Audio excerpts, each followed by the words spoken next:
Hello and welcome to Retrotainment, Ep12. This week I'm joined again by my co-host, capital C, capital O, Greg. How are you doing, buddy? What's happening, homie? Not too bad, not too bad. And we're joined by not just a admin, but the admin from the Geek Sanctum, Kenny. How are you doing, buddy? How's it going? Good to be here. Well, welcome. Yeah. Thank you. Yeah. We let you choose the film this time round, as it's your first time on. Yeah.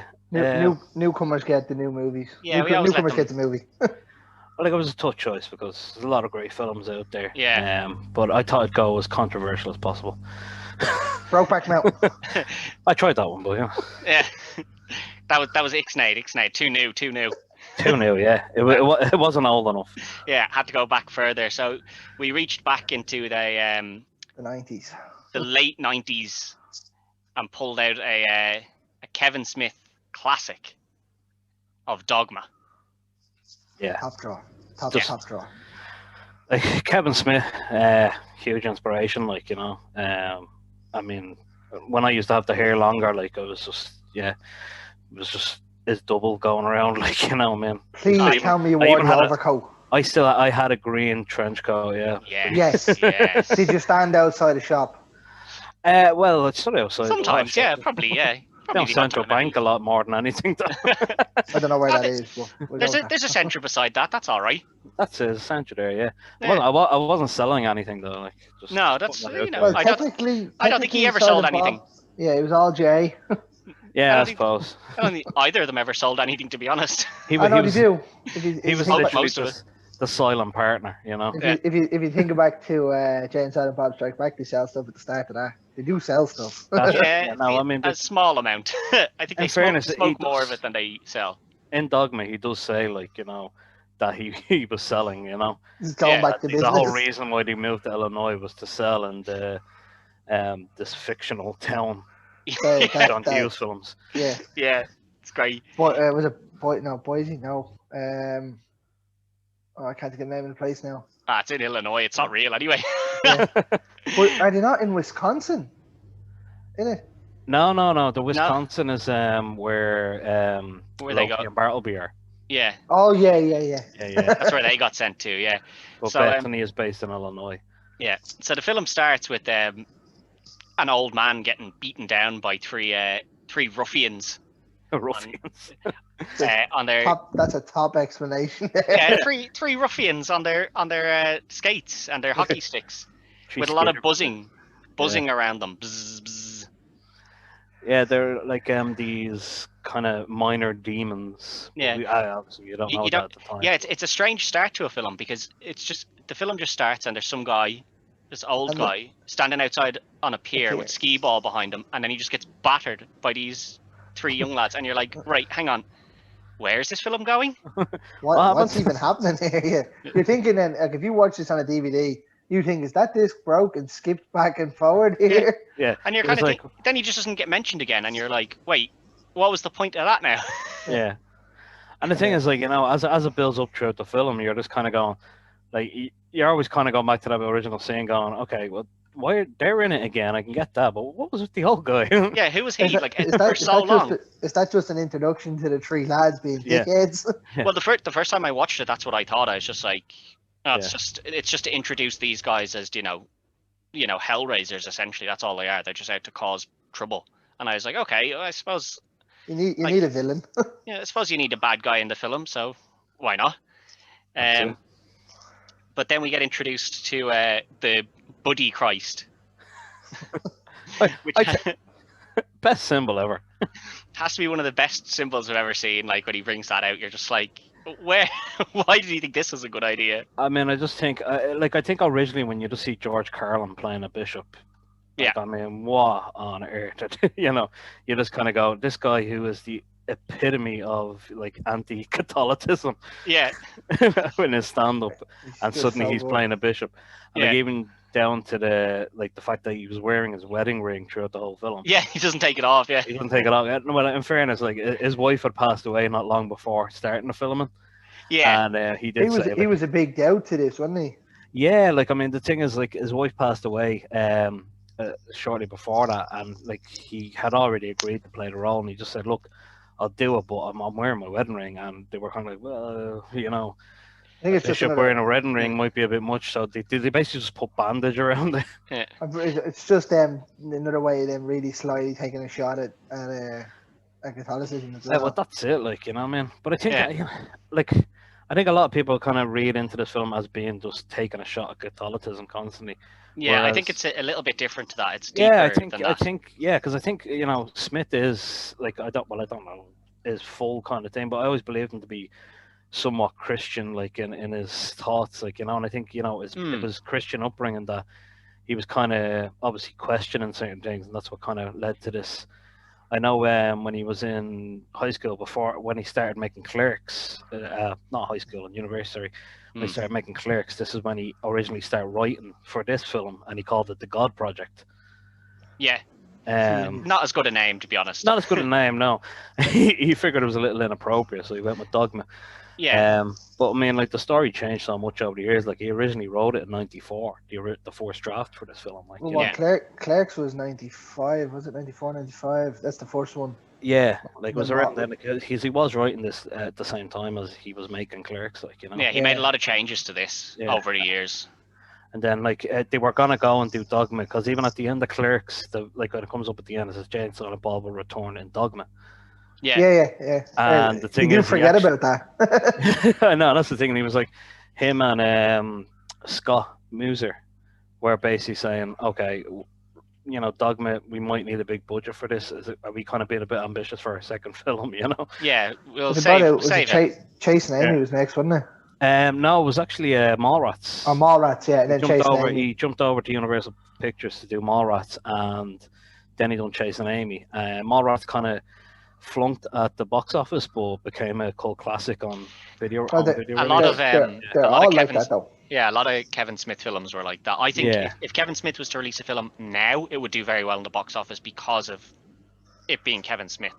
But I think back then it was very much he wasn't well known enough, and his films they're not out there, but they're not mainstream popularity, so they didn't do well in the box office. But then it came in and did very well. Like I checked here that this did 44 million in the box office, which is it's not bad. It's no bad team. It's not awful. I mean, it was released in the 12th of November 1999, and we normally just take a quick look at the ratings as well. 67% by 127 critics on Rotten Tomatoes, but an 85% from the audience. So that just kind of shows that critics obviously look for a different thing in films, but in terms of just, and I suppose there is merit to that, but you're not making a film for critics, you're making it for an audience. So if your audience really likes your film, then I think that speaks bigger volumes than what critics think of it, to be honest. I think the big thing with Dogma was like the critics were kind of harsh on it because of the casting, and like there's so many big names. It's a huge cast. Such a small film. Like I mean, when you think about like the budget of the film was about 10 million. Like you know, man, and you think about nowadays that's the cost of your main actor in most films these days. You know, so like if you look at it, you had Ben Affleck, you had Matt Damon, Salma Hayek, Jason Lee, Jason Mewes, Alan Rickman. Yeah. Chris Rock, Kevin Smith, it's insane. George Carlin, and then you had Alanis Morissette as well. That's the weird one. Yeah. Funny enough, Alanis was meant to play the role of Bethany, the main character. Oh, I'm glad that she didn't. I mean, I think I'm glad as well. But originally, that was the casting. But her, she was touring at the time, so obviously the production was it didn't. Well, like I mean, I don't know. Like I've never seen her really act. A full film, so like maybe she would have been good, but I think they were better off keeping her to a more silent role than giving her what was basically the lead role.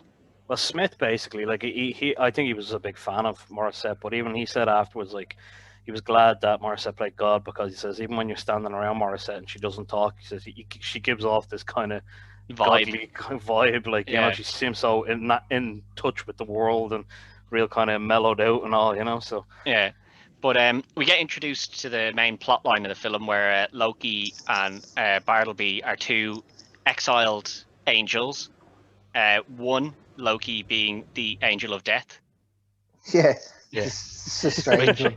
there hasn't been one since. And then Bartleby basically just being a herald of, you know, I'll just explain to you what he's going to do before he kills you. But the two lads have such great chemistry in Ben Affleck and Matt Damon, though. Yeah, I love him convincing the nun to give up her religion in the end. Fantastic. and take the money. Yeah, go and have a good time. And you actually see her again then when they're exiting the airport. They're going along the travelator. Yeah. In the background, you see the nun like drinking a pint and just causing eruptions, like, and the waitress is chasing her around the place. Yeah, it's a great little scene. Like it's one of those little small things that if you don't like, you wouldn't notice it on your first time round, but you catch it the second or third time. But these movies always have that. Every one of the like Mallrats, Chasing Amy, Clerks 2, Jane Silent Bob, even Jane Silent Bob reboot. They all have them little bits that you watch the second time. They're like, me personally, Jane Silent Bob Strike Back is my favorite of the run. I mean, it's a fantastic. Jane Silent Bob's fantastic, but you can understand why. Literally, stoner movie, like stoner jokes. Yeah, you can understand why a lot of people hate it. Yeah, absolutely. Yeah, I can see why it's disliked by some, but I can see why it's loved by others as well. But we're introduced to the first two angels, which is obviously Loki and Bartleby, and we're like, yeah, they're kind of assholes. And then we're introduced to a third angel, which is Alan Rickman. And well, you get introduced to Bethany first, and she's working in the abortion clinic. She's lost her faith, and she's in the church initially. Yeah. That's right. Yeah, going to church every Sunday, but not actually paying attention to what's going on. Like, she balances her checkbook. She said. Yeah. But it's a good a reason as any. One thing I actually did like, just when they introduce the characters, is that they have the name just beside their thing in the Dogma writing. I thought that was really cool. Like, it's a really good way to introduce the characters. Like, you know who you're getting straight away, and it means you know who's who. Who's an important character, because if it's just some random character, then they don't get that. So you're just like, oh, yeah, I can forget about them. They don't matter. Yeah. But Rickman comes into her house in a big ball of flames when she's in bed, and he just pounds home the reasoning that you're just like, yeah, angels are assholes. Like, she puts them out with a fire extinguisher. Did you have to use the whole bloody canister? In typical Alan Rickman fact, what an actor he was. He always spray everyone with flame retardant thing that comes into your bedroom. No wonder you're single. No, he's so good. I actually completely forgot he was in this. Like I did as well, and then he comes in, and I was like, "That's not Alan Rickman." Yeah. Because I saw him, and I was like, "No, Alan Rickman wasn't in this." And I was like, "No, he was too big an actor to have been in something like this. Way too big." Yeah. And that's. And then I looked at it, and I was like, "Whoa." I was reading one of the stories about it, and apparently Kevin Smith turned around to Jason Mewes and said, "Look, Alan Rickman is like he's a Shakespearean trained actor. You need to be on your A game. You can't be messing up the lines and stuff." So apparently Jason Mewes, in order to impress Rickman, basically memorized the whole script, not just his lines, everyone's lines. He memorized it completely. That's some going. I'll tell you. But Rickman explains what needs to be done, and that Bethany needs to stop these two boyos passing through the church. Yeah. To be absolved of their sins, and then they can go back to heaven. And he explains that you need to stop this. It's going through the archway because that's the loophole that will end humanity. Yeah. You prove God wrong. But she doesn't believe he's an angel, which I mean, it's a bit strange because he's just showed up in your house in a ball of flames and without a scar on him. Like, there's definitely something up with this guy. He also to a fish. He also shows that he has no willy. Yeah, that's weird. Even if I wanted to, I couldn't. Yeah. Please, are you going to kill me or rape me? And I love that. I love the whole kind of the way the angels in the film are just so blasé about the whole sex thing. It's just like, you don't have anything. Like, I don't get what this is all about. Yeah. They're not allowed to drink either because because of Loki.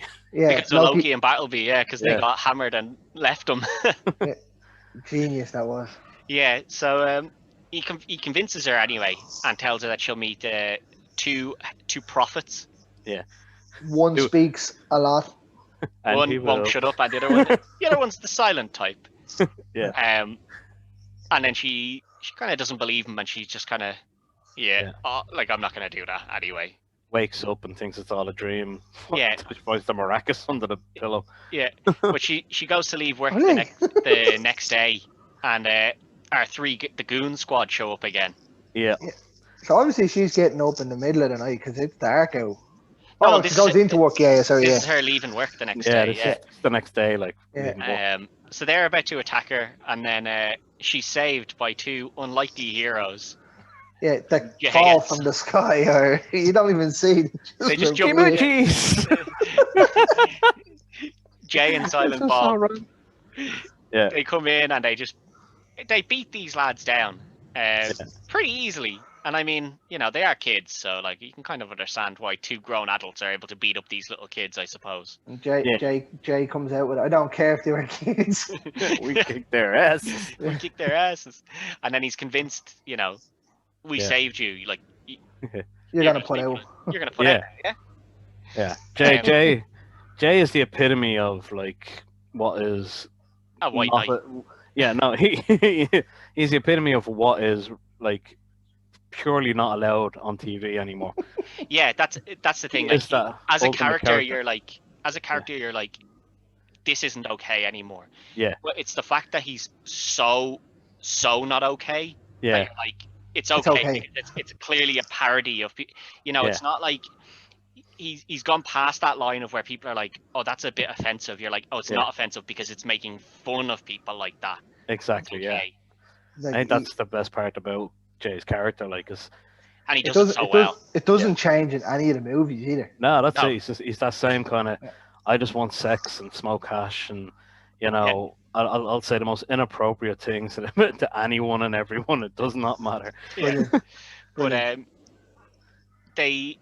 she decides that she's going to go with the two boys back to, or down to try and stop these because she's worked out that they're the prophets because they're going to Jersey. And the other one, it's basically she was telling them like, I'll leave you to it, and he mentioned something about making a profit. Yeah. From selling hash, and because the word profit then clicks with her, and she's like, oh no. Oh, not these two. The funny thing is that as outlandish as Jay is, Bob is real just like, he kind of agrees with him. He's like, yeah, but then he's also like, he is wrong, and that's why I'm not saying anything. I'm just going to let him. Pretty much. I'm just going to leave him dig himself a hole here. I mean, Bob has what? 2 lines?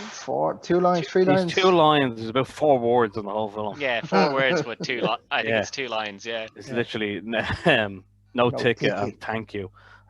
Yeah. That's it. The no ticket bit is brilliant. But they decide they're going to drive out, and before they leave, Jay makes a lot of demands. I'm driving.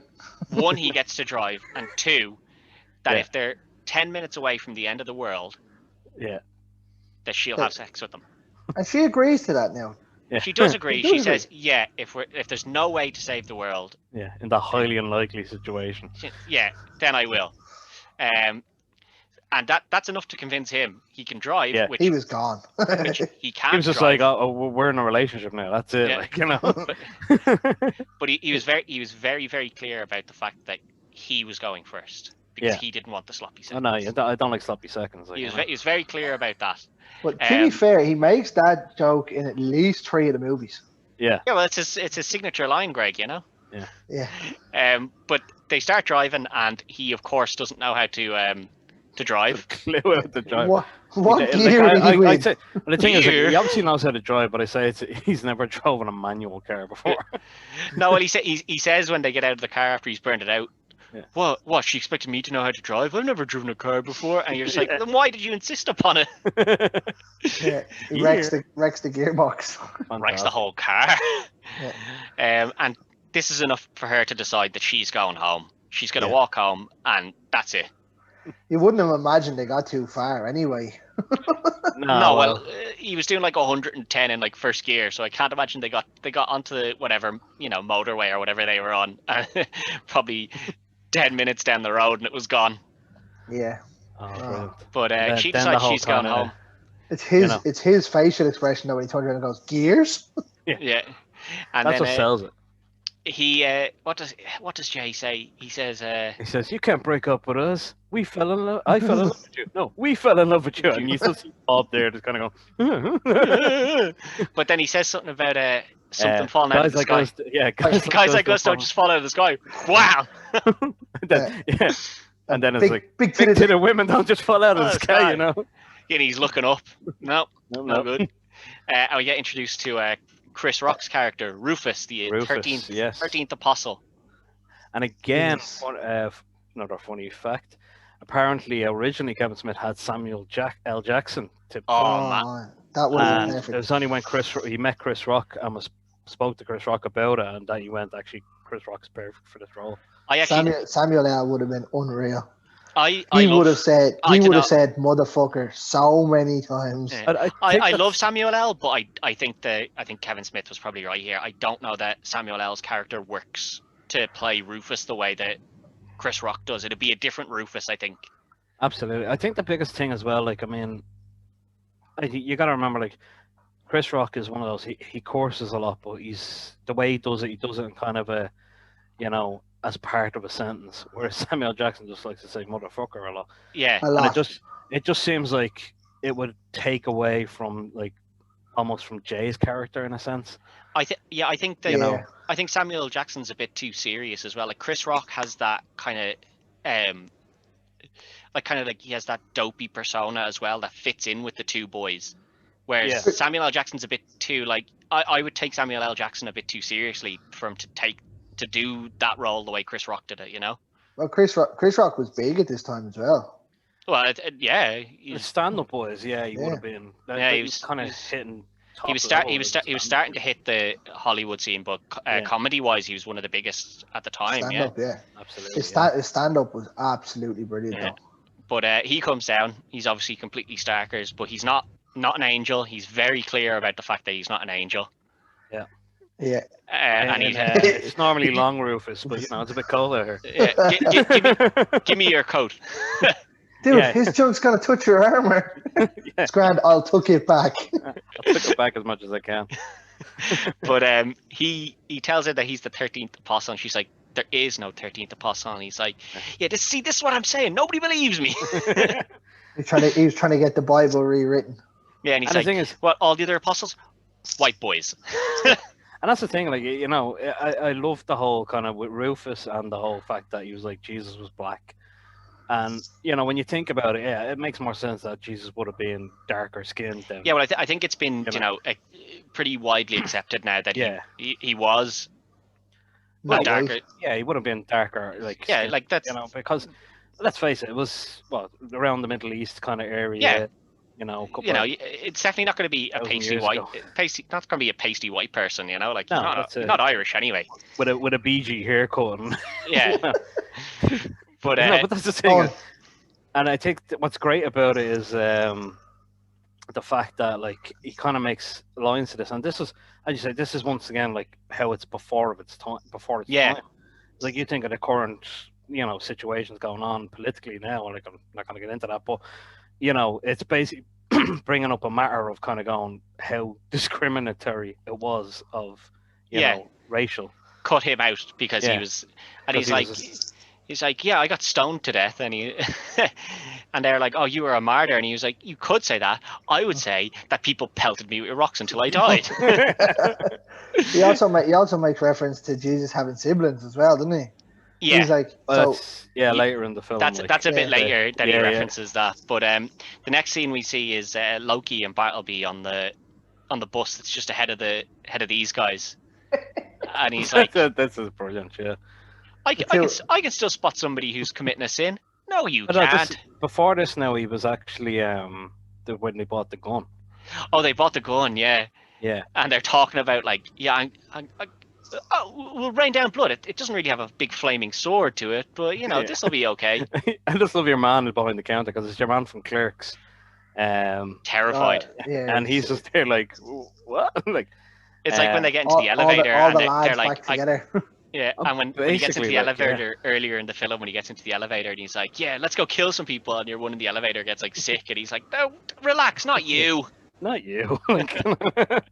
Yeah, it was brilliant. I love that. Like, apparently, even when they're in the gun shop, you see Ben Affleck's character messing around with a knife. Yeah. He actually cut himself while doing the filming on that. Just like, What an idiot. he'd be around for dicking around with a knife, like, Yeah. you know. But I like that in up until this point, like even when they get on the bus and he's like, I can still spot a sinner, and then he's like, he's cheating on his wife with that girl. Yeah. And Bartleby's like, I know the answer, but I'm not going to tell you.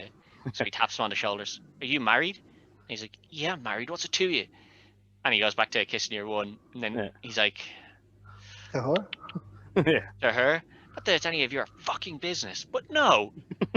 And he's He like, just takes out the gun. see, told you, adulterer. Bang. And what I love about this is the whole time you've seen this, you're thinking, Loki's the kind of crazy one. Yeah. The whole time through, you're like, he's the one leading this and causing all this. Yeah. So you're just expecting, like this guy is just gonna kill anyone that gets in his way now at this point. Yeah.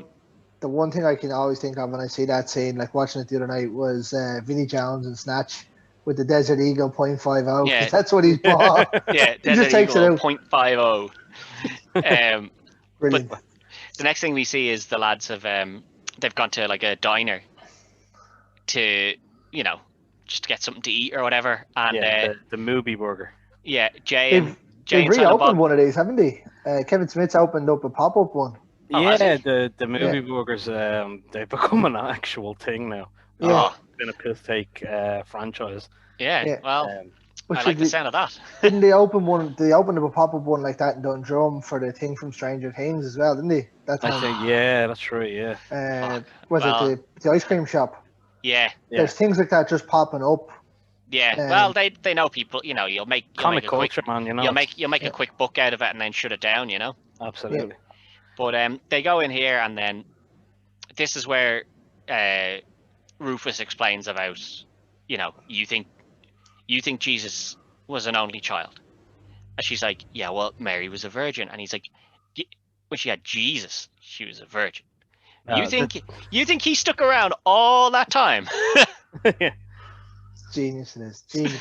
But it's like, if you think about that, that's another little tiny pop shot. It's like a little jab at everything you're led to believe. Like, you don't hear anything else about Jesus' family or...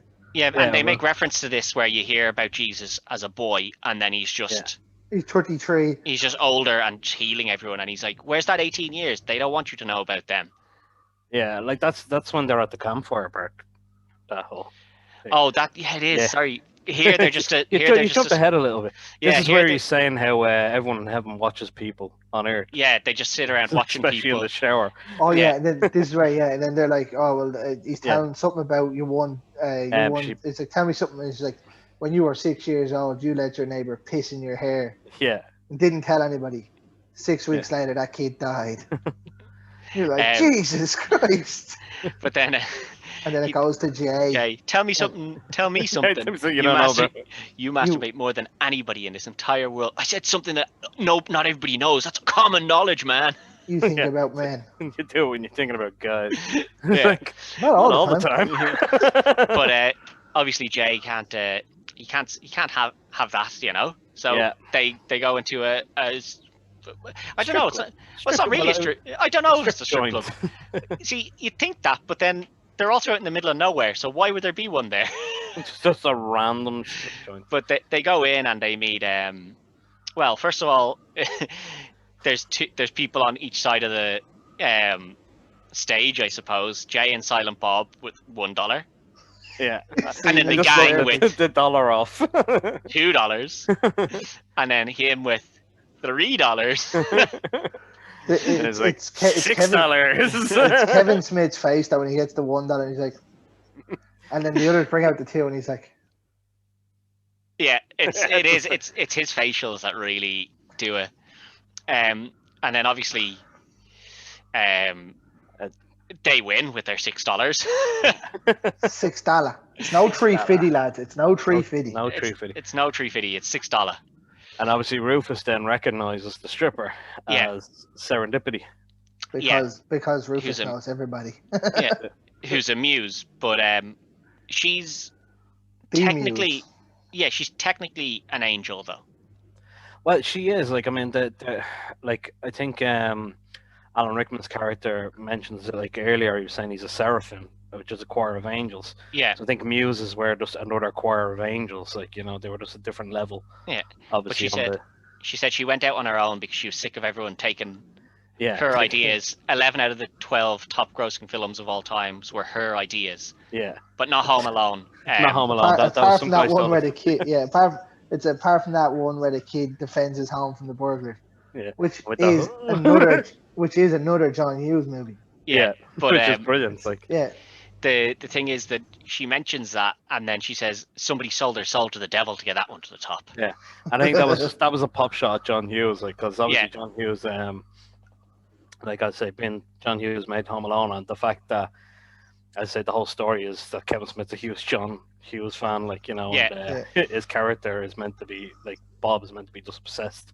with 16 candles and this tubby bitch cries all the time. But see, that's the greatness of Kevin Smith. You know, he thinks about those little bits and puts them in. That's it. Like, it's those little hidden kind of gems that unless you're really listening for it or watching for it, they'll just go over your head. Like the bit where he's talking about, he's like, we're going to this town because all the boys in it are bitches. Apart from Judd Nelson. Yeah, Judd Nelson's the man.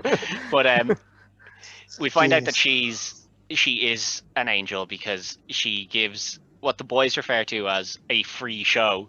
Hey, they're over there. They're getting a free show over there. Because Jay and Silent Bob have now become part of the gang. The gang, yeah. With the red hat or with the red bandanas. The red bandana. Yeah, with the Bloods. Yeah, I love it. Well, that's what they are, Greg. They've got their red bandanas. They must be the Bloods. But this is where we we see a big fight scene break out with the shit monster. The Golgothan. Yeah.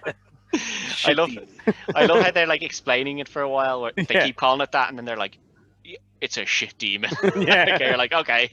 And then they're like, "Get behind the bar," and it launches one. Yeah. I love the facial expressions again, like the facial acting when the gang is like getting thrown up in the air. Like, see with us? No, and then like they're obviously getting beaten up, and you just see everyone's just kind of going,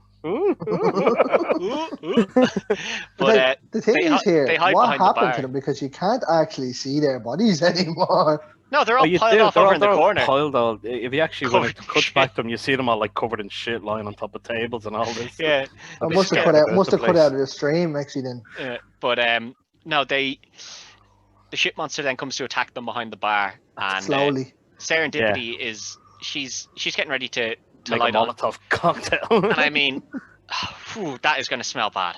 Yeah, big time. That is gonna stink up the joint. But and they're explaining what it is to Jay and Bob. But actually, we've missed a bit there though, where the three guys are, when you first meet Rufus, the three lads on the skates arrive behind them and watch them, and then cut the screen. Yeah, but they can hop through back into the house where we've met Azrael. Yes. Yeah. And he's the one that summoned the Golgothan. Yeah. The Golgothan, yeah. I mean, it's one of those things. Like Azrael, I think actually. Jason Lee is brilliant. Jason Lee is brilliant, and Jason Lee again was meant to play Loki originally. I think he was better off not to. I think.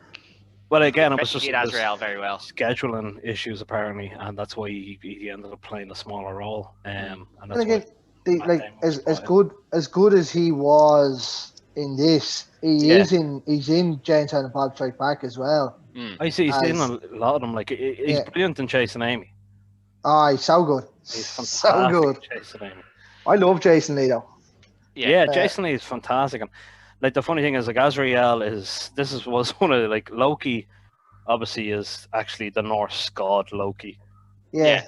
As we all know, is Tom Hiddleston these days. Yeah. But Loki was never referenced in the Bible. Like, so Azrael was actually the angel of death in the Bible, in Christian religion. Yeah. So the fact that they just kind of made Azrael a demon and Loki the angel, I think was just Kevin Smith trying to fuck around a bit. Yeah. You know? He's just taking the piss out of everything. Basically. I don't even think it's taking the piss. It's more to do with the basis of this film, which is to say that no religion is fully right, and that all of them have certain parts that like they can mix in between with each other, and that's what he was doing. He was saying, we'll take one from Norse mythology and bring it in here, and then we'll just move this character to somewhere else. Yeah. But yeah, we learn that it's a shit demon, and Bob just gets up and sprays it with something, and it just passes out. He just passes out, and they're like, guaranteed to knock out all bad odors. Odors. I mean, it worked. Simplicity works, exactly. It works. Why would you carry a bottle of that around with you all the time and Jay bends over and farts? But from there, they decide they'll get the train. So they get on the train, and they're just kind of hanging out on the train. And again, this is where Rufus is telling, it's just Rufus and Jay and Silent Bob have disappeared off again, as they're wont to do. So they've disappeared off again, and Rufus goes for a little nap. Yeah, Bethany goes looking for them on his shoe. On his shoe. Which that's definitely not going to be any more comfortable. I don't know why that's a plan. And you can ask Ray done that in Spain. You can ask him. It's pretty comfortable, he said. It's no more comfortable than just sleeping on your hands, because I've done both, and it's no more comfortable. So, I mean, it's obviously just an odd reference to, like, the fact that the apostles, they didn't have much. He would have just walked around all the time. Yeah, But so. She goes off and she sees Jay and Silent Bob talking to two guys who've been told now. Azrael has come to the two lads and said, "You need to keep it lower. Like, you can't keep killing everybody." We've actually skipped a bit, because there's a reason he tells them to keep a low profile. It's because they've gone to the big office of what is it, Moopy? Oh, the movie, the movie burger, Yeah, so they like, go in Moopy there. is the icon, and that's where Loki wanted to hit them because they've made a false god, basically. Yeah, they've made a false god. Which you see throughout the film, like, you just see this movie icon everywhere. Yeah. But they he goes in and they explain what they've all done, and he's like, this guy cheats on his wife. Yeah. This guy got his girlfriend drunk so that she'd sleep with someone so he could break up with her without feeling guilty. Yeah. This guy went to Thailand to have sex with an 11-year-old. Yeah. On company money. Yeah. And he's gone around the table, and it's getting progressively worse and worse. And then I get to the one girl in the office, and they go, "You're actually okay. You haven't done anything. You're an innocent." You're an innocent. And then they get to the big boy, the boss man, and we never hear what he's done, but it's something to do with his own son. So I think that Matt Damon sells that brilliantly. Yeah, your own son. You sick fuck. But he decides he's going to kill all of them, and he does. But he leaves. He leaves. Yeah. He just walks out and then comes back in. No, he leaves. Yeah, because he had cut up the onion. Yeah, with the voodoo doll, and it's a great scene there where he walks over with the onion, and he sneezes. Oh, and he looks around and nobody does anything. Yeah, and it's he just keeps going. You kind of go, "What the hell is that about?" But then, the first time you see it, you're like, "Did he sneeze when they were filming this?" And they were just like, just keep going. We can't afford to reshoot it. Just keep going." Yeah. But then, obviously, when he kills everyone and leaves your woman standing there covered in blood, he's like, "Oh, you don't need to worry. You're an innocent." He's like, "Except you didn't say, 'God bless you,' when I sneezed." And he's about to shoot her, and he's there, Loki. Which again gets you to the idea that Loki is the one in charge here, where he is like out for slaughter. And then Azrael comes and he's like, "You just need to keep a lower profile. That means no more killing people. Go and get the train, and just don't kill anybody." Yeah. Which is fine. So they get on the train, and then they're talking to Jay and Silent Bob. Barry and Larry. Yeah. They seem to be getting on quite well. Jay and Silent Bob seem to get on well with everyone. And then it's because they pass out doobie all the time. Yeah. Well, the angels won't take the doobie, so Barry goes off to which is Bartleby. Bartleby goes off to talk with Bethany, and they get drunk. Well, she gets drunk. Then Jay offers some of his doobie to Larry, and Larry's like, but beneath the table, and he's like, oh, that's good. Bah, bah, bah, bah, bah. Yeah, basic copying, like, Yeah, but you can see that he clearly hasn't taken any of it, and he's just like, yeah, here, I don't want any of that. And then Barry says, let's have a drink, and we know, angels can't drink, but then she's absolutely hammered, and you see all the empty soldiers on the train, and you're like, wow, he's just pretended to drink all of them and just kept giving them to her. And she explains what she's like, you wouldn't believe what I have to do, and he's like, oh, go on, tell me. And she's like, oh, I have to go to this church and stop these angels ending the universe and all this. And he's just sitting there, and he's like, that's us. Oh shit. This is her. We're in trouble now. We're in trouble. So then Rufus comes in, and he obviously recognizes the two of them, and that's when it all hits the fan.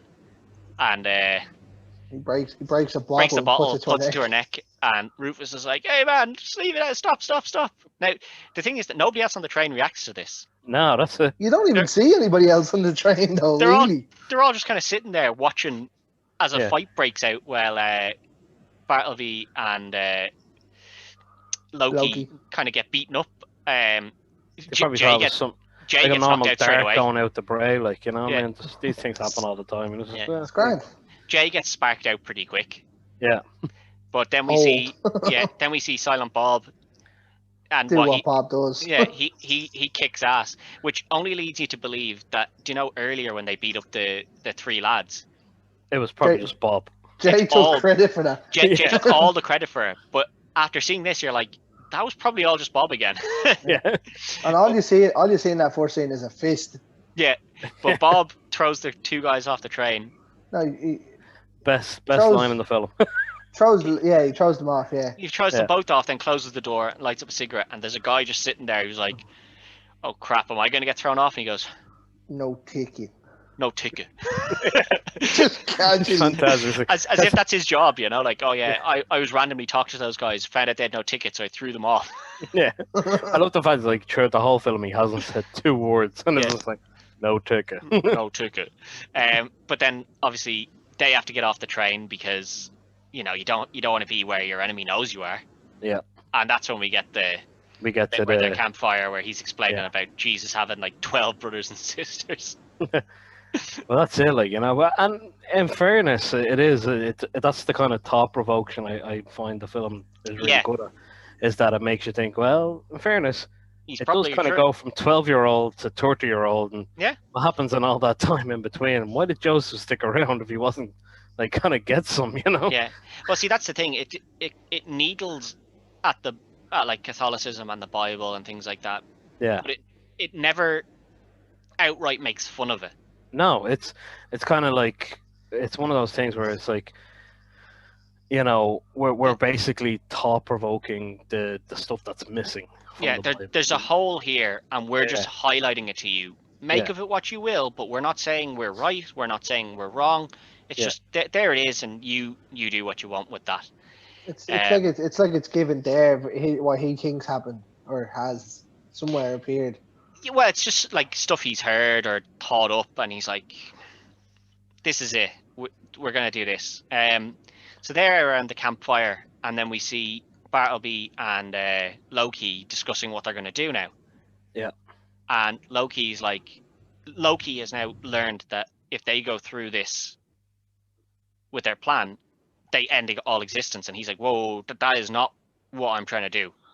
Yeah, I want to go home. I want to go back to I want to go back to heaven, but like if it's gonna end the universe, I don't want any part of that.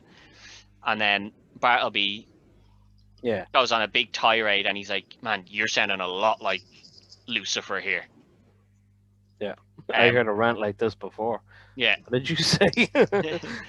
But we see that the true villain is Bartleby, not Loki at all. He's the true madman. Is merely like, as always, was as referenced before. Like, Bartleby was always in Loki's ear, and always kind of like Loki was always the tool, so to speak, for Bartleby's. Yeah, but also, like, we see that, like, obviously the idea was that Loki was the angel of death in this, so he would come down to dish out God's wrath. So he would never kill innocents. Yeah. Well, they do make reference to it, don't they? They make reference to him. Yeah, Noah's Ark, Yeah. like all of that was him, and that like the plagues in Egypt and stuff. But like he was only ever focused on people who he believed to be sinners. Yeah. Which is, people can say, it's right or wrong, but like he had a code. Yeah, he was basically, my job is to do God's will, and that's it. Like I don't go beyond that. That's everything's black and white to him. Like it's a case of this is what I do. That's it. Like Yeah, and then he's been pushed to this slightly grayer area by Bartleby. So we've seen who the real kind of villain in the duo was, and it's not the one you originally think from the start, because at the start you think it's Loki because he's the one killing everyone, and Bartleby's just like, yeah, okay, yeah, you do it, yeah, go ahead.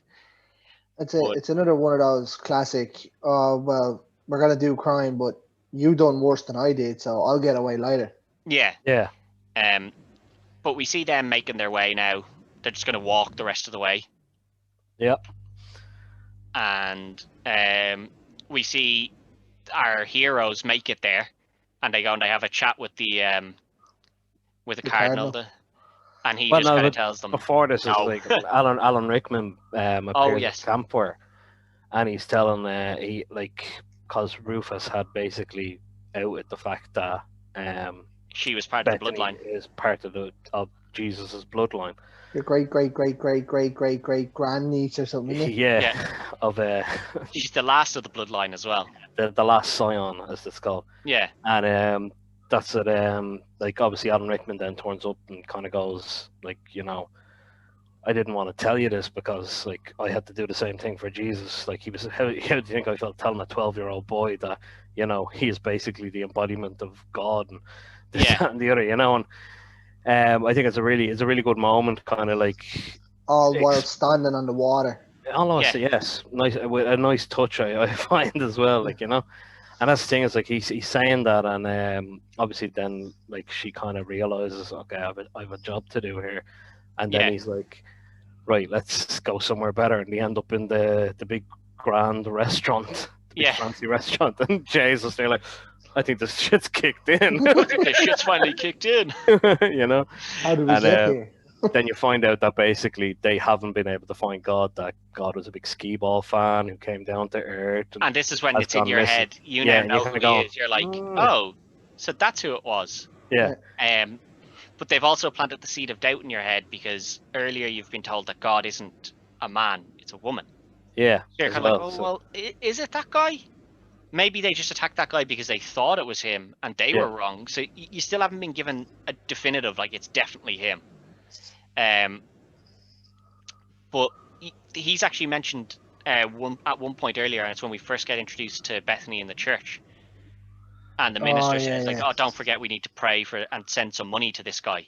Yeah, to John Doe, Jersey. Yeah, and you're kind of like, it's only when you get to this point that you look back and you're like, oh, of course they were told to say that because, it's been passed down that it's somebody that they do need to keep alive. But here the church is actively harming God.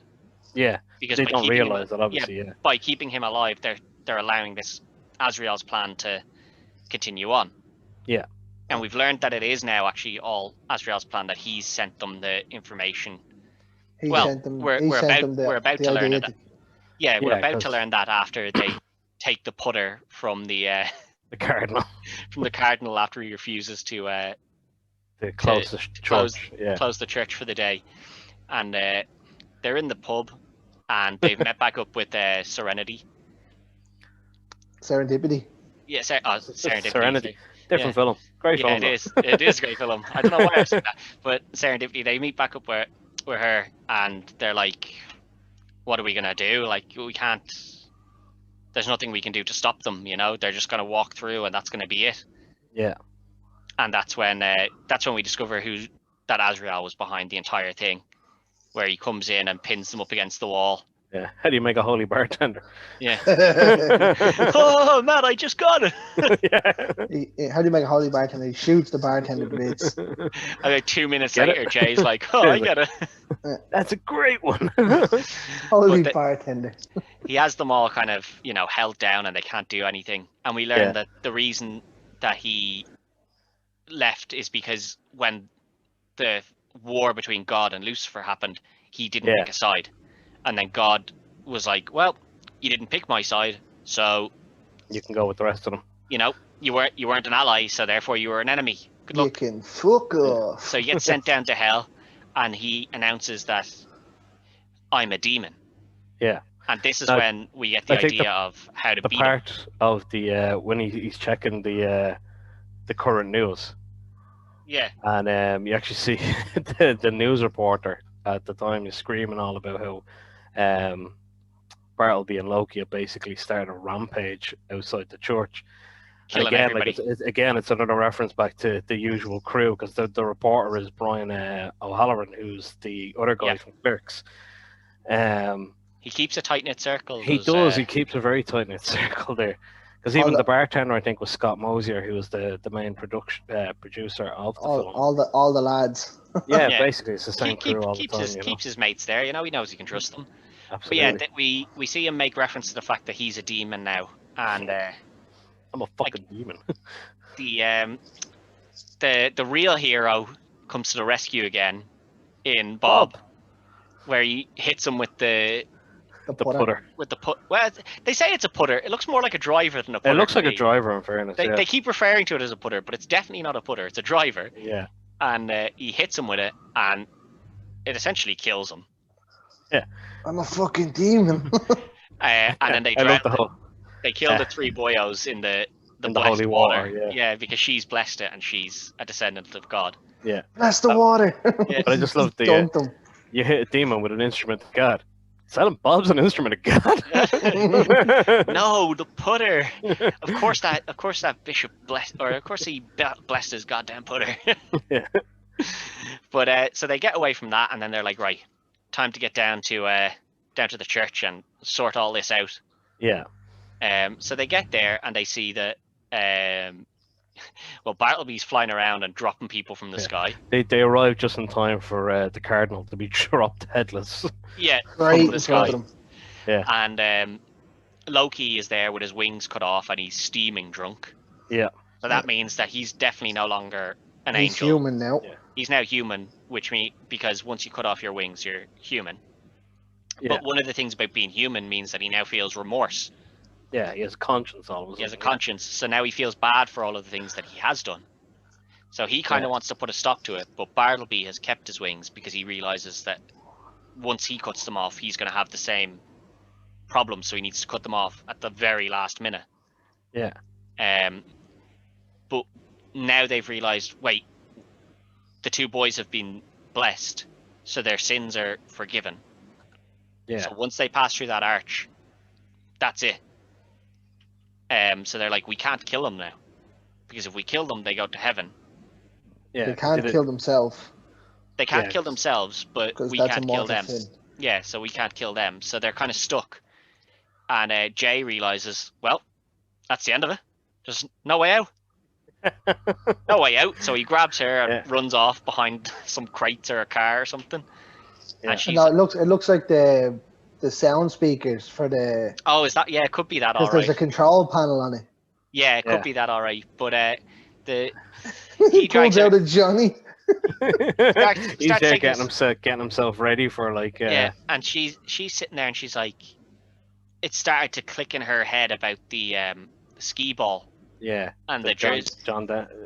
He mentions, listen, we've got like 5 minutes left. We can either have sex or we can be like John Doe up there. She's like, wait, what? And she's like, the guy who got knocked down on the pier. And she's like, does that pier have skee ball? And he's like, yeah. And she's like, oh my God. And if God dies, then obviously God goes back to heaven and can stop this whole thing from happening. But to me there, when you think about it, does that mean once every couple of months or years he possesses someone, goes to play skee ball, and then comes out of them and they die? No, not possesses them. He creates a human. He creates a human for him to possess. So it's like So they're not a real person. They never existed before he. That's why they're a John Doe. They have no family, no nothing, because I suppose, he was created for his purpose of playing skee ball. Skee ball. So she finds this out and she's like, right, time to go to the hospital. So she runs across to the hospital. Jay goes with her. And he shocks her down. Yeah. He's struggling. Where are you going? don't let him go into the church. You got to think of something. I already did. But about two of us. So Silent Bob goes with her. Yeah. Silent Bob. She brings Bob with her, which is pretty safe. Correct. Which is the correct choice because Yeah, let's face it. You can't rely on Jay. No. Well, he now has a Johnny on and his jocks around his ankle. You definitely can't rely on him. But she runs off with Silent Bob to go to the hospital, and he picks up the machine gun. Yeah, the Mac 10, isn't it? He blasts the wings off of Bartleby. Now, thus making him human. The thing is, the one thing I don't know about this is now, Bartleby, before he gets made into human, he kills Loki. Yeah, he kills Loki because Loki became human, and he kind of says to Loki, like, you got a conscience. But see, at this point, they've not actually been blessed. They didn't know. He hadn't gotten through yet. He hadn't gone through the arch. Yeah. So, by making him human, and it's great acting, actually, by Ben Affleck, because you see where he's laughing because, Jay has done him a favor by getting rid of the wings for him. But at the same time, he's kind of half crying because he's like, suddenly the conscience is kicking in at the same time. And it's all a little creepy because the wing keeps moving. Yeah, the wings kind of like, the little. But he hasn't been blessed yet, so the murder of Loki still is fine because he's still to be blessed, and then so that sin isn't a sin as of yet. Well, it is a sin, but it's one that'll be fixed. Yeah, and that's why he goes rushing towards the church doors, because he wants to get through to get blessed, Yeah, but while he's doing that, while all this is happening, Bethany has unplugged the life support for the old man. The John Doe, yeah. Yeah, and she's kind of just like, God, I hope I'm right. Yeah. Because, I mean, if you're not right, basically you've just killed some guy. Yeah, well, war was going to end anyway, so. Yeah, I suppose. But she was right, and there's an explosion, which leaves her fatally wounded. Yeah. Yeah. Well, it's just kind of as soon as the blue light comes out of his mouth, it's just she kind of rips open. It was kind of like a lightning bolt, basically. Yeah. Well, the thing is, as Alan Rickman's character then says, there has to be a martyr. Yeah. A martyr has to die. So, and to be a martyr, you have to die. Yeah. But as Bartleby is just about to make it through the arches of the church. Yeah. The door's open. The door's open, and there's God, Alanis Morissette. God herself. And Alan Rickman. And Alan Rickman. And Alan Rickman does the talking for a little bit. Yeah. Because obviously he's the voice of God. Because as we've been told, if God was to talk, your head would explode, and so would your body. Yeah. So he tells them, anybody who is not already dead or an angel, I would suggest covering your ears. Jay pops up. Jay, what the fuck is going on? What the fuck is this? Is that? Why the fuck is this guy here now? What the fuck is going on? He just who the fuck is she? He gets dragged down. It gets dragged down, gets his ears covered, and this bit, I don't think this bit looks great. I know what they were going. Well, just her shouting. I was like, the idea is waves coming out. Yeah. Well, the idea is meant to be that even a word from God would kill him. So why is she just shouting? Why not just? But she could have whispered something in his ear when she goes and gives him a hug. Yeah. So it's a little. It's a little bit. I know they need it for the dramatic effect, but it's still overkill. It's just. I think they could have done it better to not have her scream, to maybe just have her lips move and have the camera shaking rather than a clear scream. But his head gets blown up and his body blasted to smithereens. Then it stops. And Jay pops up again. Jay's up again. Who the fuck is that? Why the fuck has that guy got no head? Who the fuck is that? Why did you hug my head? And why did two people hug my ears? It's just brilliant. Those two lads, so Jay and Silent Bob, between them have such great chemistry. Like Matt Damon and Ben Affleck have great chemistry, but to me, the two of those have just. Oh yeah, they're the stars of the thing. But Alanis Morissette God walks down and she touches Jay on the cheek. She kisses him on the cheek, and he just collapses. And that's him sorted for a little while now. He's happy now, you know. But and I love Bob the part where like Alan Rickman, like obviously after Bartleby's head blows up, and Alan Rickman's like, "Oh, it never ends," with the blood stain, and he's there wiping it with her dress. Spits on her dress to wipe his thing, and she just looks at him like, and takes it off. Then takes it off and has the like tutu. Yeah, real weird. But then we see they look over and they're like, "Oh no." Bob comes over with Bethany in arms covered in blood. Yeah, and that's when it gets explained that she was a martyr. She had to die. Yeah. Well, it is but then it is. Alan Rickman looks across and he goes, "Fortunately." Yeah. And just looks at God, and God goes over and heals her. Yeah, brings her back to life. No. What we missed there, what you missed there, is the reference to the Karate Kid. Oh yeah. Where Alan Rickman's like wax on, wax off. But then when you notice what she does the. Yeah, the hand heal. Yeah, it is very good. Yeah, it's a top drawer. Like the amount of things that they reference in this film, all just stuff that he loves as well. You know? And that's what it is. He's a fan. Kevin Smith is basically a movie buff who makes movies for movie buffs. Yeah. You know? But she gets healed, and we learned earlier that her husband left her because she couldn't have kids. Where was God when I got a little infection in my womb? Yeah, and took my chance to have kids. So she couldn't have kids, and therefore, that's why her husband left, and that's where her loss of faith essentially comes from. But she gets healed, she gets back up, and she mentions the fact that she's the last Scion. Yeah. And then they're like, "You're half right. Yeah, you were the last Scion. You were the last. Now, that is the last." And he creepily touches her stomach. Well, another immaculate conception here. Still creepily.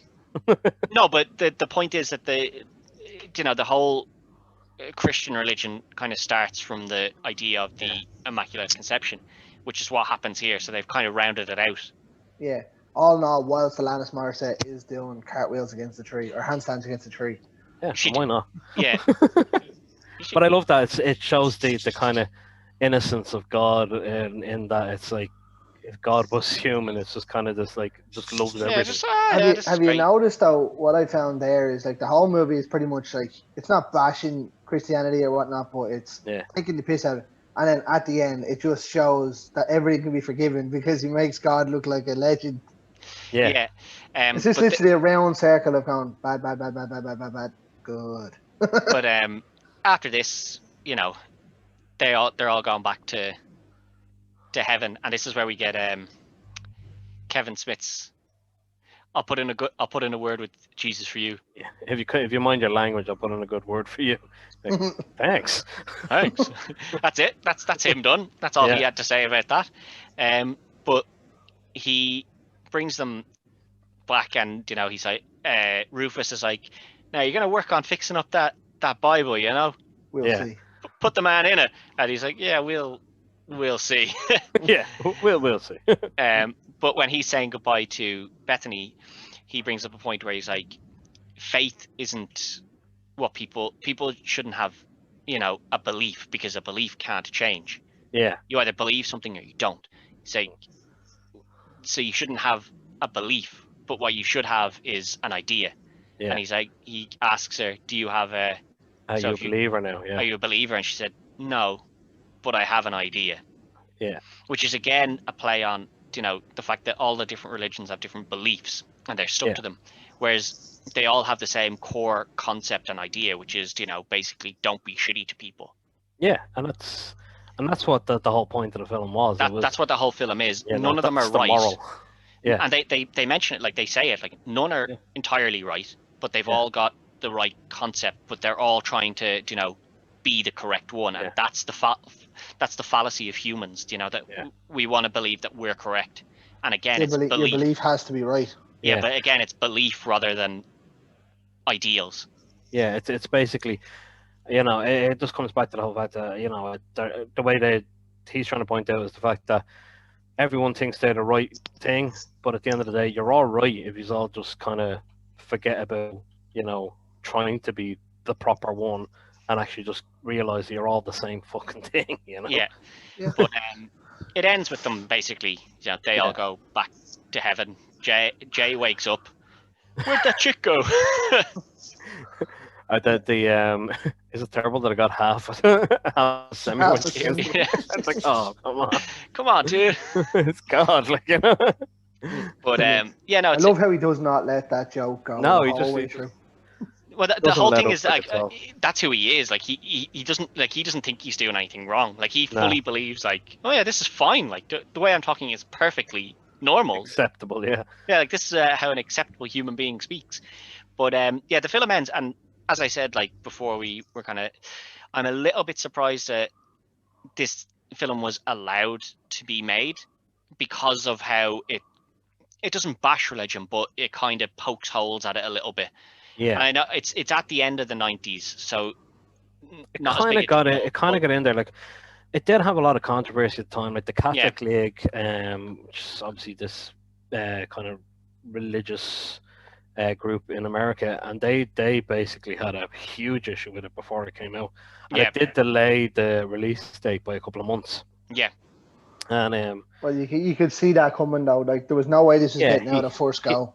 He knew that himself, and there was a couple of death threats made towards him, and you know, there was a lot with that. But you know, they stuck to their guns and they went ahead with it, and it got the cult following it deserved. I think, you know, and I think it did, yeah. And I think if a lot of people look at it now, you know, if you take Jesus, if you were shown now, if you showed that to people now, they'd be fucking murdered. I don't think so. I think it'd be the opposite. I think people would be very, very open to this now. I think that they'll realize, like, you know, everything that's happened in the last, you know, 10, 20 years, especially with the Catholic Church, like, you know, I think, you know, this would be a more acceptable film. I think the only issue nowadays would be Jay's character. And well, no, that's what I mean. There'd be murder. That would be the issue with kind of the more modern audience. Yeah, but I think the fact that Jay's, as I said before, though, I think the fact that Jay's character is so far past the line that it's clearly a piss take on how people like that are, I think that would allow it to be acceptable. But then, like that's what I was talking about there with saying there'd be more. Like there's everyone, the movie probably wouldn't get brought out because of that. See, I don't know. I think because he's so outlandish, it probably would. Yeah, but then you look at it that they're only after bringing out Jay and Silent Bob reboot, and he's the exact same in that. Yeah. Well, that's it. And then as well, like they're working on Mallrats 2 now as well. So. And Clerks 3. Apparently, there was the obviously the reason that this film isn't streamable anywhere is that it's owned by the Weinsteins, and then obviously all that controversy, so it hasn't been. But before, like a couple of months before the whole news about Weinstein broke, there was plans for he had contacted Kevin Smith. To buy it, yeah. No, well, he'd contacted Kevin Smith and asked could he make a Dogma 2. Yeah. And that's the thing, like Weinstein was trying to, you know, find out who his friends still were, and that's why he was contacting the likes of Kevin Smith and you know. No one wanted that to do it. You know, and no one wanted, because they all knew, they were all like, something dodgy about this. Oh yeah, I know, but it was a case of Smith tried to get the rights back to the film before it all went down. Off, but obviously, I think if he went now, he could probably get them back.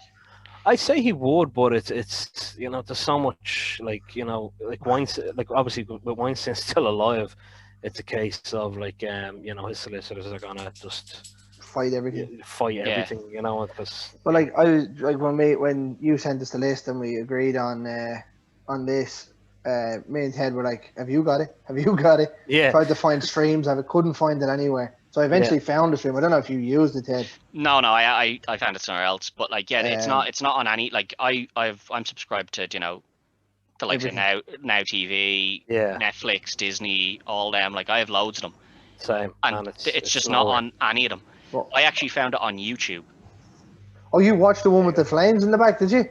No, I found another version where it's the full video on a full screen video on YouTube, and that was the only place I could find it. You have to dig deep for it, you know. I sent you a link. Yeah, but that's on some dodgy site, Greg. It's on 1, 2, 3 movies. Yeah, dodgy site. Some dodgy site. Yeah, dodgy site. But like, I actually sent Kevin Smith a tweet to try and find where we could get it. I did not get a response. I'm sad that the fact that we won't get a Dogma 2 because it's still in Weinstein possession. Yeah. I don't know if you could do a You can't make a second one now. I don't think Kevin Smith would want to do a Dogma 2. I think he just wants the rights to the film. I think so. This may be his perfect movie. Yeah. Yeah, as you said earlier, Greg, like Jay and Silent Bob Strike Back is your favorite one. This is probably my favorite one, to be honest. This is a better movie. Yeah. All round a better movie. But I think Jay and Silent Bob is my favorite, sheer for the type of comedy that it is, and and there's as we've said before, you know, personal favorites are personal favorites for a reason. But like out of these ones, this is definitely my favorite. Well, that's like, I mean, as I said, it's probably my favorite film of all time, and that's a lot of that is down to the fact that like my upbringing, as you know, I was an altar boy when I was younger. I was, you know, the Catholic Church, and you know, and kind of as I hit my teens, you know, and I seen this film, and it was kind of like it was at that stage where I was questioning everything personally, you know, and I thought it was just the perfect movie at the perfect time for me, you know. Well, and, I think that is the thing that, you know, especially when it came out, because in that like kind of late 90s, early 2000s, when kids like teenagers of that age were starting to question little bits of it, you know, like, and I'm not saying like all teenagers that get brought up in a Catholic upbringing have that questioning kind of thing. But this film came out for people our age at that time, so it was very easy to latch on to. 100%. It was actually my best mate's oldest brother that showed me and rated. It's a very, very good film, and the cast is just like, when I went back and watched it, I was like, I can't believe how good the cast was for this. The casting was almost perfect, like, you know what I mean, and even like, you know, like obviously being a big fan of it, I like know all the little kind of the nuances and the little things, but like there was so many things in place. Like I said, like Alanis Morissette was originally meant to play Bethany. It probably wouldn't have worked, you know, but you know, because of a touring schedule, that never happened. So they were like, well, we still want Alanis Barr to give her the God role, who originally was actually meant to be Emma Thompson. And the reason Emma Thompson couldn't do it was because she had a baby at the time of filming. Right. I don't think she's that good of an actress. Well, you know, that's what I mean. You didn't need to be God in this, you know. Yeah, well, you know, it was I know, but like in general, like but like that, it's just a case of like everything worked out perfectly. You know? And like even that, like, you know, Jason Lee was meant to play Loki originally, and again, like it's a case of he done the role of Azrael so much better than he could have done the role of Loki. And you know, if he had done Loki, then you would have had Ben Affleck and him. Yeah, chemistry wouldn't have been the same, you know, as Matt Damon, you know. But this is one of the things that, you know, like a lot of the big films, or like some of the best films, they don't go according to plan in terms of writing and stuff like that. Like they have plans. Like Jaws is one that we reviewed before, and like the original plan was to have the shark in the film a lot more, but then there was issues with the shark, so they actually had to hold off on using it, which only added to the film. Yeah, this is a point that I make to a lot of people when they talk about Jaws or things like that. Jaws, and even in the latter stages, like Anaconda, is almost a perfect movie, right up until you see the shark. Now I know Jaws was made in 79 or whatever. Anaconda didn't have any excuse for it, but up until you see it, it's a perfect suspense movie. Even with Jaws, I think, like, obviously because we're looking at it now, we're years in the future where you can get, but like when I look at that, I still think that shark is fairly good, like all things considered. Oh no, it is, but like, it's just saying, like it's built. It's the perfectly. right way. The suspense for it, like, and that's I love suspense horrors like that. I know people might not consider them horrors anymore, but that's what I love. The idea of like it's there, but you haven't seen it. You know it's there, and you know it's causing problems. But that's the thing. Just don't ever watch the Babadook. But that's the thing. It's like less is more. Yeah. You know, with these things, and you know, even if even look at the Dogma concept of God isn't in the movie until the very end. Yeah. And it's even Kevin Smith. Less is more. Less is more. Like he's three words in the entire best character in the whole film, and as you say, 3 words in the whole film and 2 lines. Like, you know. less But is always more. Like, you know, and it's, I think, you know, Kevin Smith's highly underrated for that. Is that he makes the Silent Bob character so well because of his facial acting. You know, he's just absolutely brilliant at that, and it's just amazing. Like, you know, as good as he is with his facial expressions in this one, he's even better in Jay and Silent Bob.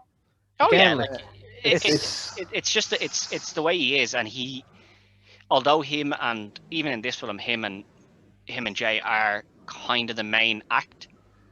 They're not the main act either. You know, everyone else is just as important as them. Like, this film doesn't work without any of those people. Like we said, if Sam Jackson had taken over had been there instead of Chris Rock, I don't think that character works that well. If everything was just perfect, really. Yeah, like, I think the only things that went wrong for them, worked out better for them, I think. I think so. I think, you know, the only downfall, like, was, like, I know I've read a few things that, you know, Linda Fiorentino was quite difficult to work with. I'd read that about Men in Black as well. Yeah, and I know there was, like, apparently there was days where she wouldn't talk to Kevin Smith for no reason whatsoever. And Kevin Smith, like, you know, how am I meant to, like, direct someone who just won't talk to me? Like, even in all, like, in the couple of movies I've seen her in, she seems like that. Yeah. Like, you know, where you can just picture someone. I know it could be just great acting, but to be that same kind of way in 2 or 3 different movies, you're looking at it going, you're definitely a cunt. Yeah, well, you know, sometimes that's the way. Like, some actors and actresses are just more difficult to deal with, I suppose. The thing is, like, Kevin Smith even said afterwards, he was kind of disappointed that he didn't turn around and give Janine Garofalo the lead role. Instead, you know, instead of having Janine as the Jewish friend. Friend, yeah. I mean, and Jane Garofalo, you can, like, she's, again, like, you know, she's a big part of the you know. Yeah, so it could, like, I think, that's one that you could probably change, but overall, I don't think many characters you can change. I think they did what they needed to do perfectly. Yeah, I mean, like, Rickman, again, like, you know, perfect. Like, you know, you think, like, someone's going to be the voice of God, like, you know, you got to have someone who is a vocally recognizable, commanding actor, and, you know, there's not a lot of them out there. Like, I see Morgan Freeman, obviously, you know, was one of them. But Morgan Freeman doesn't work to do comedy. He doesn't work the way that Alan Rickman works here. Do you know the real blasé and what have you sprayed me with this fire? Like, you don't get that. Like, you wouldn't have got that work with Morgan Freeman. You know, like, he's too serious or something. Yeah. Like, even at that time, Morgan Freeman was doing the likes of the Shawshank would have been 97, was it?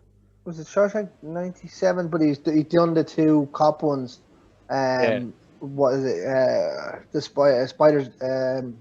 Along Came a Spider. Yeah. And Kiss the Girls. He done them around that time as well. Yeah. So he was into them serious roles at the time. Yeah, and it's the type of actor. Like, he's a fantastic actor, but it's just he wouldn't have fit this role that Rickman did. I don't think so. But I was delighted that this is the film that you picked, Kenny, because it was great to go back and watch it, even though it was a little bit difficult to go and find. But I'm glad. Thanks for that, Kenny. My computer and my phone only has a couple of viruses now. Well, you know, download. It's worth it to watch this. Some anti-malware, you'd be grand. I mean, it's worth it to watch this film, is all I can say. So absolutely, like, I mean, it's great to have this on as the latest one to watch, and it's great to have you on, and we'll definitely have you back again at some point. Thank you very much. You're 1 for 1 so far, so when we bring you back next time, you've got high standard sets. Long way to go. Long way to go for 3 for 3 here. Yeah, Greg's 3 for 3 so far. 3 for 3. I like that. That's a nice challenge. I think I could think of a few. Like, there was 1 or 2 others on that list that I definitely think we should. We'll keep them secret for the moment. Yeah. Keep them secret. Keep stump. Don't want anybody else stealing your ideas. Oh God, no. But you know, thanks very much for coming on, and thanks very much. Thank you for having me. Good All film. the best, Kenny. And thank you very much. Thanks very much, lads. Good luck. All the best. Well, it's time for that part of the show that you all love, the advertisements for our sponsors. I know. None of us really like listening to these, but the truth is that we wouldn't be able to bring you this content without them. So let's just get down to it. First off, Wrestling Mania, the top floor of Stephen's Green Shopping Centre. Really good shop for all of your wrestling needs, whether that's DVDs, title belts, pop figurines, other collectibles, t-shirts, and if you like boxing and MMA, he has stuff there for you too. If he doesn't have something that you want, you can ask him. He'll order it in. No problems. Really nice guy, the owner of this shop. So get on down to Wrestling Mania on the top floor of Stephen's Green Shopping Centre. Oh, what's that? A pandemic? Well, that doesn't mean he's closed. Catch him on Facebook. Just send him a message. He'll sort you out. No problems asked. And our other sponsor, Peter Hart Graphics. Now, this guy has done most of, if not all of the graphics for the Dynamo's podcast network. Really good stuff, guys. Seriously, this is top quality stuff, and he doesn't charge a bomb for it, which is the greatest part. If you need any sort of graphic designed, it's peterhartgraphics@gmail.com. That's Peter, Peter, Hart, Harte, graphics, graphics@gmail.com. This guy is the easiest person I've ever worked with when it comes to making a graphic. You give him your ideas, he'll come back with something similar to what you wanted. And then if it might be exactly what you want, and if it's not, he is so open to criticism and tweaks, and he'll be back to you as soon as you give him what you want updated on that. This is easy stuff to get done. But actually, if you try to do it yourself, you'd realize just how difficult it is to make it look smooth and clean. Not a problem with Peter Hart Graphics. Check out his stuff on his Facebook page, Peter Hart Graphics.